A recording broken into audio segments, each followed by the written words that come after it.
जिन घरों में रिश्ते पैसों के लिए बिखर जाते हैं, जिन घरों में रुपए पैसों के लिए बिखराव आता है, उस घर का मालिक वह अंधा धृतराष्ट्र होता है, जिसके सामने उसके कई बच्चों के लाशों पर खून के आंसू बहाना पड़ते हैं। ध्यान रखिए, ये पैसों की लड़ाई थी महाभारत में, ध्यान रखना। ये सत्ता की लड़ाई थी, ये सिंहासन की लड़ाई थी, ये कुर्सी की लड़ाई थी। ध्यान रखिए, मान्यवर जीवन में कुछ ना मिलेगा।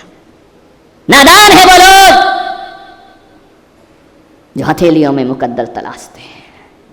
हथेलियों में मुकद्दर नहीं होता, हमारे व्यवहार में हमारी किस्मत छिपी हुआ करती है। कुछ वैज्ञानिक अंतरिक्ष में मंगल ढूंढ रहे हैं, मंगल ग्रह की खोज कर रहे हैं। मैं पुलक सागर भगवान महावीर का ऐसा वैज्ञानिक बन रहा हूं। मैं आपसे इतना निवेदन करता हूं औरंगाबाद वालों कि मंगल में जीवन मत ढूंढो, मंगल में जीवन मत ढूंढो, अपने जीवन में मंगल को उतारने का प्रयास करिए। ध्यान रखना है, किस मंगल को ढूंढ रहे हैं लोग? मंगल में जीवन, कोई चांद में जीवन ढूंढ रहा है, कोई अंतरिक्ष में जीवन ढूंढ रहा है, वहां पर कॉलोनियां बनाई जाएंगी, वहां पर एक दुनिया बसाई जाएगी। अरे दुनिया बसाने का दुष्प्रयास मत करो। एक बात याद रखो, आधुनिकता की अंधी दौड़ में चांद पर जीवन मत ढूंढो, चांद पर दुनिया मत बसाओ, मंगल पर दुनिया मत बसाओ। परमात्मा की बसी बसाई दुनिया में आनंद से जिंदगी जियो और विदा हो जाओ। ज्यादा जीवन में उपद्रव करने की जरूरत क्या है? परमात्मा की बसाई हुई दुनिया में प्रेम से नहीं रह सकते हो तो अपनी बसाई दुनिया में क्या खाक प्रेम से रहोगे तुम अपनी जिंदगी में? ध्यान रखना, ये परमात्मा की बसी बसाई दुनिया है, हमें कुछ भी नहीं करना है, केवल इसमें प्रेम और मोहब्बत से रहना सीख जाएं तो जीवन आनंद में परिवर्तित हो जाएगा।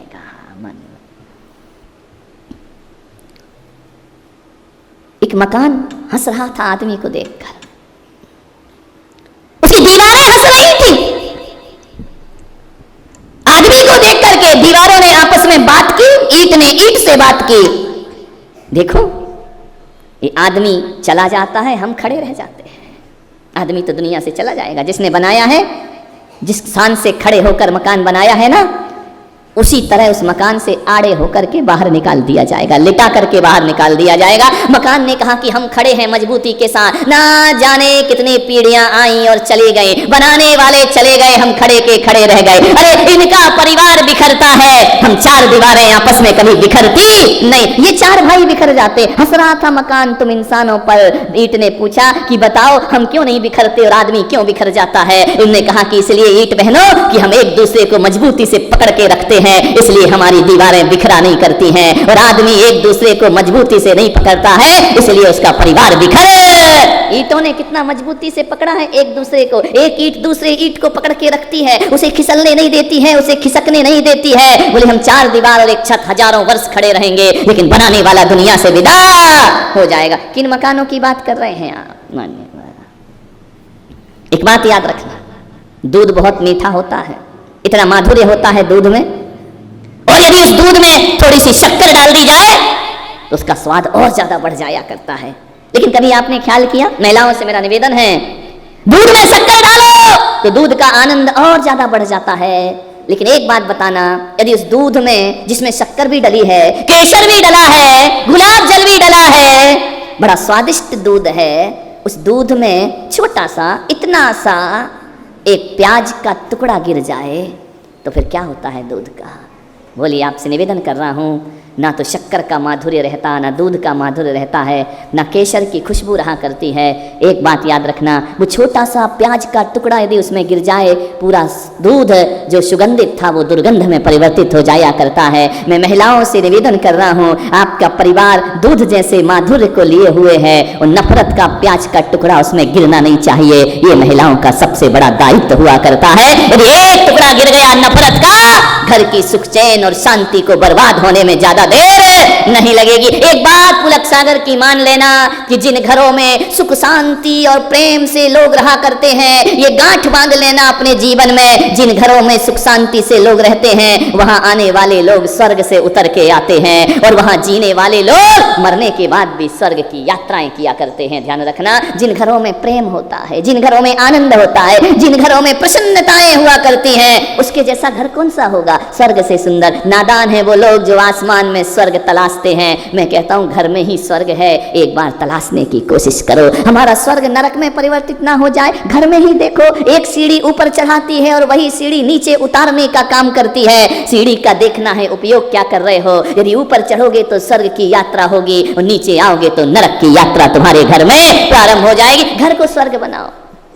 पहले ये प्रयास रहता था कि किसी भी प्रकार से हमारा घर नहीं टूटना चाहिए, और आज के जमाने में सब इसी प्रयास में रहते हैं, किसी भी तरह बहू का डोला आए और आई एम सेपरेट सेपरेट, तुम अलग और हम अलग। ध्यान रखिए, मत तोड़ो घरों को, मत बिखेरो। एक खून इतना बट जाता है, इतना बट जाता है, इतना बट जाता है कि एक दूसरे के खून खराबे को तैयार हो जाया करते हैं। आपसे निवेदन है, पैसा टूट जाए कोई गम नहीं है, प्यार नहीं टूटना चाहिए। पैसा तो फिर कमा लोगे, क्या फर्क पड़ता है। आज है कल नहीं है, आज कल नहीं है परसों हो जाए, पैसे का कोई भरोसा नहीं है। रिश्ते, आत्मीयताएं, प्रेम, ये बहुत मुश्किल का होता है। इसलिए मैं आपसे ज़्यादा निवेदन कर रहा हूँ, क्योंकि जब तक आप नहीं आती हैं तब तक ये भाई भाई इतने प्यार से रहा करते हैं। लेकिन जिस दिन से सहनाई क्या बच जाती है घर में, दुल्हन क्या आ जाती है घर में, ये मेरा कमरा वो मेरा कमरा हो जाया करता है। और जब तक शादी नहीं होती दोनों भाई एक कमरे में ही जीवन गुजार दिया करते हैं। जैसे ही विवाह हो जाता है, ये मेरा रूम है, ये तुम्हारा रूम है, ये तुम्हारा सामान है, ये मेरा सामान है, ये देवरानी का है, ये जेठानी का है। होगा, ये व्यवस्था है, परिवार की व्यवस्था है। मैं ये नहीं कह रहा हूँ कि ऐसा नहीं होना चाहिए, होगा, अलग अलग रूम भी होंगे, अलग अलग व्यवस्थाएं भी होंगी। लेकिन आपसे कहूंगा, एक कसम यहां से खाकर उठो, हम कैसे भी जीवन जी लें, परिवार को नहीं बिखरने देंगे, परिवार को नहीं टूटने देंगे, परिवार को बांध करके चलने का प्रयास करेंगे। एक बात याद रखना, जमाने भर में घूम करके आ जाना। आपसे निवेदन है, चले जाना अमेरिका, चले जाना सिंगापुर, दुबई घूम आना, बैंकॉक चले जाना, हांगकांग चले जाना, पूरी दुनिया में कहीं भी घूमने चले जाना। अरे किसी भी तीर्थ में घूमने चले जाना, सम्मेद शिखर चले जाना, वैष्णो देवी चले जाना, गिरनार चले जाना, गंगा सागर की भी यात्रा कर लेना। एक बात याद रखना, जब आदमी घर से निकल के बाहर जाता है, घूमने जाता है, कश्मीर जाता है, कन्याकुमारी जाता है, मैं पुलक सागर कहता हूँ 8 दिन घूमेगा आदमी, 10 दिन घूमेगा आदमी, इससे ज्यादा नहीं घूमा करता है। बड़े बड़े तीर्थ पे भी जाता है तो 8 दिन बाद ऐसा लगता है चलो यार अपने औरंगाबाद वापस चलते हैं, अपने घर में वापस चलते हैं, अब थक गए, अब कितना घूमेंगे, अब घर वापस चलो। एक बात याद रखना, रिश्तेदारों का पीहर कितने दिन रहोगे, ज्यादा से ज्यादा खींच तान के गर्मी की छुट्टी में महीने भर रहोगी, उसके बाद फिर क्या होगा है? बोलो कहाँ चलते हैं, चलो अपने आप लौट चले। ध्यान रखना है, विचार करिए, आदमी दुनिया में कितना भी घूम ले, कितनी भी ऐश्वर्य और सुख सुविधाएं ले ले, कश्मीर की वादियां भी 8 दिन बाद बुरी लगने लगती हैं, घर की याद वापस आने लगती है। आदमी ऑफिस से, दुकान से, दफ्तर से लौटता है तो पहले घर जाया करता है, क्योंकि ये सच मान लो औरंगाबाद वालों, जो सुकून घर में मिला करता है वो दुनिया में कहीं प्राप्त नहीं हुआ करता है। 5 स्टार होटल में भी रुक जाओ तो सुकून तो घर में ही होता है, आनंद तो घर में ही प्राप्त हुआ करता है। आदमी बीमार हो जाए, अस्पताल में पड़ा रहे तो बूढ़ा भी कहता है अरे मर जाने दो तो मर जाने दो, मुझे घर वापस लेकर के चलो। हर आदमी अपने घर में लौटता है, हर आदमी को सुकून अपने घर में ही मिला करता है, शांति अपने घर में ही मिला करती है। ध्यान रखिए, मैं आपसे कह रहा हूं, नादान है वो लोग जो मंदिरों में सुख शांति की चाहना रखते हैं। अरे घर देखो, जिस घर में सुख शांति होती है उसे मंदिर जाना नहीं पड़ता, मंदिर खुद चल करके उसके घर में आ जाया करता है। काय के लिए मंदिर जाते हो, सुख शांति पाने को तो जाते हो ना, फिर घर को नरक बना करके क्यों जीते हो। ध्यान रखिए, घर को स्वर्ग बनाओ, घर में ही स्वर्ग है, कहीं नहीं है स्वर्ग। और ज्यादा घर पसंद नहीं है तो आ जाओ हमारे साथ। लेकिन एक बात याद रखना, तुम एक घर में सुखी रहते हो, हम घर घर की रोटी खा के सुखी रहते हैं। ध्यान रखिए मान्यवर, हमें भी तो कहीं ना कहीं हमारा घर शांतिनाथ भगवान का दरबार है और तुम्हारा घर शांति प्रसाद का घर है। ध्यान रखना, रहती वहाँ अशांति बाई है। ध्यान रखना मान्य, शांति शांति सुख सुकून, कहीं भी चले जाना, लौट कर जब आओगे ना तो यही कहोगे जो सुख घर में है वो सुख दुनिया में कहीं भी प्राप्त, भले छोटा घर हो, भले किराए का घर हो, भले आपका घर बहुत बड़ा ना हो, लेकिन सुकून तो वही मिला करता है अपने ही घर में लौटने के बाद। सही कह रहा हूँ या झूठ कह रहा हूँ, बोलो। अब यहाँ से उठ के कहाँ जाओगे, कि सहेली क्या कितनी देर बैठोगे, आधे घंटे 20 मिनट, वो भी कहेगी कब जाए, ये तो मंदिर से चली आती, माथा खा जाती है।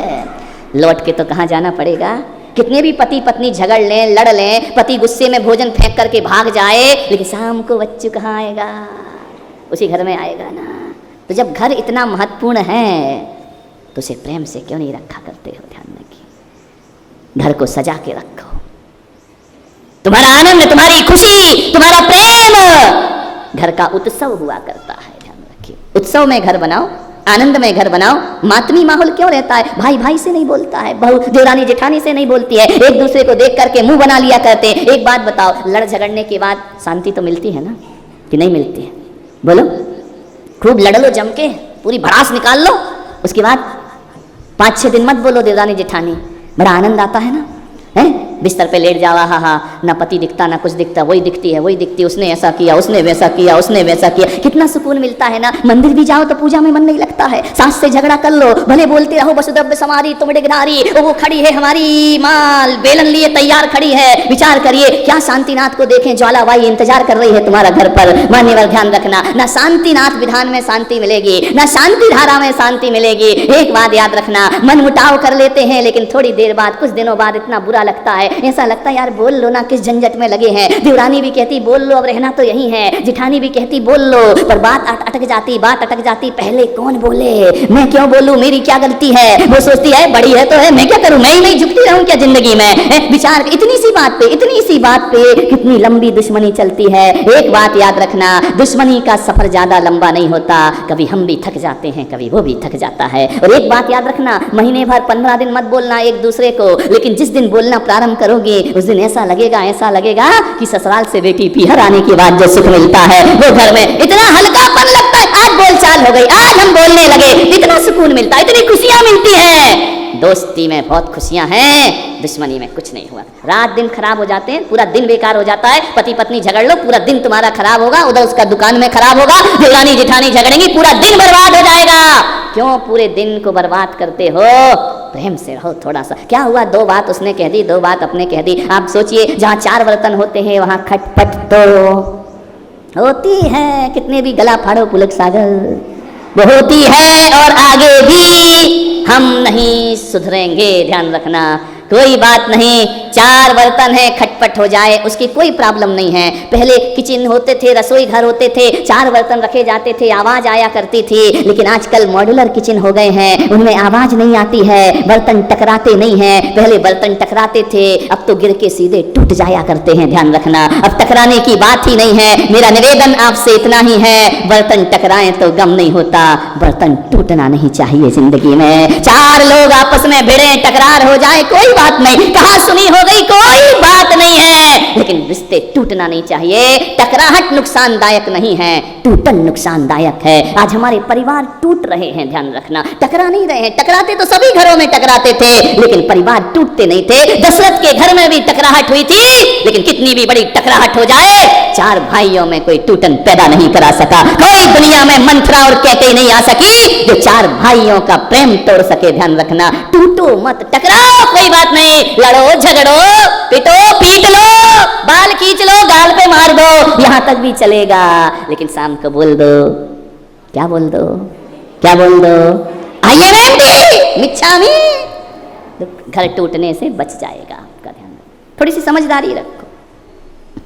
एक बात याद रखना, भाई भाई की भुजा होता है, आदि शक्ति भाई के पास होती है। जिस घर में 2 भाई हैं, जिस घर में, अरे उनसे पूछो, जो इकलौती संतान है, जिनके घर में उसका भाई नहीं होता है, वो भुगतता है भाई नहीं होने का खामियाजा क्या होता है। उसे बिजनेस में दूसरों को पार्टनर बनाना पड़ता है, उसे दूसरों को अपने व्यापार में रखना पड़ता है। खुद का भाई नहीं है, इकलौता बेटा है, करे क्या वो? मंदिर जाए, दुकान देखे, समाज देखे, करे क्या? उसके पास टाइम नहीं है। पहले 4-4 लड़के होते थे, बच्चे होते थे, एक दुकान संभालता था, एक मंदिर संभालता था, एक समाज को संभालता था, एक परिवार को संभालता था। अब तो एक ही लड़का है ले दे के, अब उससे बोले बेटा मंदिर क्यों नहीं आता है, दुकान जाना पड़ता है, ऑफिस जाना पड़ता है। मान्यवर, ये भाई भाई होते ना, एक भाई का फैशन चल चुका है, सारे रिश्ते खराब बंद होने वाले हैं। कोई चाचा नहीं होगा, कोई ताई नहीं होगी, कोई मामा नहीं होगा, सारे रिश्ते खत्म हो जाएंगे, कोई दादी नहीं होगी। आने वाले समय में ऐसा वातावरण निर्मित हो जाएगा कि रिश्तों को तरस जाएंगे लोग। ध्यान रखिए मान्यवर, आपसे निवेदन है, पहले भाई भाई होते थे ना, भाई भाई की ताकत हुआ कर। महिलाओं से निवेदन है, जब पति घर में आए तो उसकी थाली में रोटी परोसो, रोटी दिन भर की किचकिच मत परोसो उसकी थाली में, वरना थाली फेंक करके इतना परेशान। उसी समय मैंने एक महिला से बोला खाते समय क्यों बोलती हो? बोले खाते समय तो वो चुपचाप सुनता है, मुंह में रोटी रहती है, सुनते रहता है, अपन बोलते जाओ, देवी बोलते जा रही बोलते जा रही बोलते जा रही है, वो बेचारा खाते जा रहा खाते जा रहा, क्या करे, इधर सुने या इधर सुने, खा रहा। ऐसी हालत है जैसे सड़क के किनारे भुट्टा सिकता है ना, भुट्टे नहीं सेकते रहते, वो एक हाथ से हवा करते जा रहा, भुट्टा सिकते जा रहा, हवा करते जा रहा, भुट्टा सिकते जा रहा, रोटी पटकते जा रही, भुट्टा सिकते जा रहा, सिकते जा रहा, सिक गया भुट्टा, क्या रोटी खाए बेचारा। ध्यान रखो, खाते समय तो कहा है कुत्ते को भी परेशान, ये तो फिर क्या बोली, इतनी तेज है बारामती की महिलाएं, इतनी तेज इतनी तेज इतनी तेज कि एक दिन दो पति पत्नी बाजार गए, पति ने पत्नी से कहा तू कहे फैशन है, तू कहे तो एक कुत्ता खरीद ले। पत्नी ने ऊपर से नीचे तक देखा, बोली क्या जरूरत है, बोली जब से तुम मिले हो। कौन बोला हर तमन्ना पूरी हो गई मेरी, ध्यान रखिए। मान एक बच्चा रो रहा था, बहुत जोरों से रो रहा था, पत्नी ने कहा देख भी नहीं सकते हो बच्चा रो रहा है, मैं खाना बना रही हूं। तो बोले पहले सुन तो ले, काय के लिए रो रहा है? अरे बोले जो भी रो रहा कर दो पूरा। बोले नहीं पहले सुन। बोले क्या? ये रो रहा है कि मुझे गधे पे बैठना है। तो पत्नी ने कहा कंधे पे बिठा के 3 चक्कर नहीं लगा सकते क्या? कुछ लोगों को घर जाके समझ में आएगा, ध्यान रखिए। एक बार यही दुर्घटना घट गई, एक बच्चे ने पूछा अपनी मम्मी से कि मम्मी एल्बम देख रहा था शादी का, बोले पापा घोड़े पे बैठ के आ रहे हैं। बोले हाँ। बोले मम्मी एक बात बताओ, ये शादी में दूल्हा घोड़ी पर बैठकर ही क्यों आता है, गधे पे बैठ के क्यों नहीं आता है? बोले बेटा एक गधा दूसरे गधे पे नहीं बैठ सकता है। ध्यान रखिए, मान मीठा बहुत मीठा बोलिए, जिंदगी में मीठी वाणी बोलिए, विचार करना है आपको, वाणी में मिठास भरो। लिपस्टिक से जीवन सुंदर नहीं होता है, लिपस्टिक की सुंदरता 1 दिन 2 दिन 3 दिन, साल भर बाद वो चेहरा बेकार लगने लगता है, ध्यान रखना। लेकिन यदि वाणी मीठी हुई ना तो मिलते समय भी अच्छा लगता है, और बिछुड़ जाओ तो मीठी वाणी की याद जब जब आती है तब तक सुख की अनुभूतियां प्रारंभ हो जाया करती हैं। मीठी वाणी तो वो होती है बिछड़ने के बाद भी आदमी को याद रहा करती है, ध्यान रखिए। मैंने बारामती में भी ज्यादा घूमा नहीं हूं, उधर गया था पीछे एक दिन, इतने सुंदर मकान, मैंने कहा क्या गजब कर रिया भाई, मैं तो आया था गांव समझ के, लेकिन ये तो शहरों को भी पीछे कर रहा है, ध्यान रखिए। डाउट है तो ताली मत बजाओ, है ना। इतने सुंदर मकान, इतने सुंदर मकान, इतने खूबसूरत फर्नीचर लगा है मकानों में, विदेशी टाइल लगे हुए हैं, ध्यान रखना। इतनी सुंदर डिजाइन है, महंगा फर्नीचर, महंगी कार खड़ी है दरवाजे के बाहर, विदेश से पर्दे मंगा के लगाए गए हैं, एक से एक सीनरी लगी हुई है, खूबसूरत संगमरमर लगा हुआ है, इतना सुंदर कि उसमें अपना चेहरा दिखाई दे जाए। एक बात बताओ मेरे भाई, जिसका बहुत महंगा मकान हो, बहुत सुंदर फर्नीचर लगा हो, बहुत अच्छा सोफा सेट हो, डाइनिंग सेट बहुत सुंदर हो, ड्रेसिंग टेबल बहुत सुंदर हो, अलमारियां बहुत सुंदर हो, एक बात बताना, और कोई उस घर में जाए, बस सब कुछ सुंदर हो, आपकी देखकर आंखें फटी की फटी रह जाएं, कितना सुंदर मकान है। लेकिन एक बात बताइए, सब कुछ सुंदर हो लेकिन उसमें रहने वाले को बोलने का तमीज ना हो, वो बदतमीजी से बात करता हो, एक गिलास पानी भी ना पिलाता हो, और तुम गए और उसने इतना भी नहीं कहा कि भाई साहब आइए बैठिए, तो बताइए उस मकान की सुंदरता याद रहेगी आपको जाने के बाद, या उस आदमी का व्यवहार याद रहेगा आपको जाने के बाद? ध्यान रखिए, आप उस घर से निकल के जाएंगे, जिस मकान को बहुत सुंदर कह रहे थे वो मकान डिलीट हो जाएगा, और आदमी की बोली और व्यवहार जिंदगी भर याद रहेगा। और एक बात मैं आपसे कहता हूं, एक का मकान तो बहुत सुंदर नहीं है, बहुत कीमती मकान नहीं है, साधारण से फ्लैट में रहता है, लेकिन जैसे ही तुम जाते हो बड़े आदर से बोलता है, बड़े अदब से बात करता है। आइए भाई साहब बैठिए, ठंडा लेंगे या गरम लेंगे? आप क्या लेना चाहते, मीठा लेंगे नमकीन? अरे नहीं नहीं कुछ, अरे भाई साहब आए हो कुछ तो लेकर जाना पड़ेगा, ऐसा नहीं हो सकता, हमारे यहाँ कब कब पधारते हो, आपको जरूर कुछ लेना होगा, आपको भूख भी नहीं है तो भी उसके व्यवहार और मिठास के कारण आपको खाना पड़ेगा। आप एक बात बताइए मेरे भाई, जब आप घर चले जाओगे वो सुंदर मकान याद करोगे या उसका दुर्व्यवहार याद करोगे? और घर जाओगे तो घटिया मकान याद करोगे